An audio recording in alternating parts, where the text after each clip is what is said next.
নমস্কার। আজকে আমরা শুনব শ্রী শ্রী সারদা মায়ের অমৃত কথা। শ্রী শ্রী মা প্রাচীন আদর্শের শেষ প্রতিনিধি এবং নবীন আদর্শের অগ্রদূত। লিখেছেন স্বামী মুমুক্ষানন্দ। ভারতীয় নারী আদর্শের ঐতিহ্যধারা। ভারতীয় নারী আদর্শের আলোকে শ্রীমা সারদা দেবীর চরিত্রের মহিমা উপলব্ধি করতে হলে সেই আদর্শের স্বরূপটি স্মরণ করা সর্বাগ্রে প্রয়োজন। নারী পুরুষ নির্বিশেষে সমস্ত মানুষের জন্যই একটা মহনীয় আদর্শ ভারতের সমাজ সংস্কৃতিতে যুগ যুগ ধরে প্রবাহমান। সেই আদর্শ আধ্যাত্মিকতার।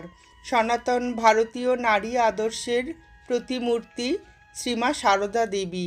শ্রীমা সারদা দেবীর জীবন পাঠ করলে সন্দেহ মাত্র থাকে না যে আধ্যাত্মকেন্দ্রিক ভারতীয় নারী জীবন আদর্শের নারী ঐতিহ্যের তিনি বিগ্রহ স্বরূপা ছিলেন।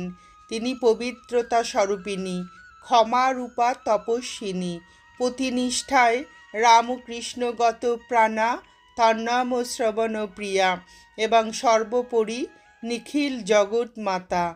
ত্যাগ, সেবা, স্নেহ, সরলতা, দিব্য জ্ঞান দিয়ে যেন নির্মিত তার তনু।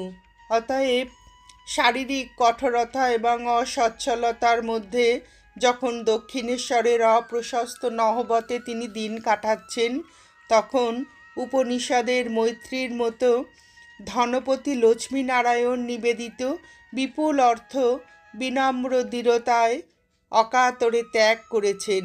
রামনাথ রাজ প্রতিনিধির আন্তরিক প্রার্থনাতেও তিনি রাজরত্নগারের কানাকড়িটি পর্যন্ত গ্রহণ করেননি।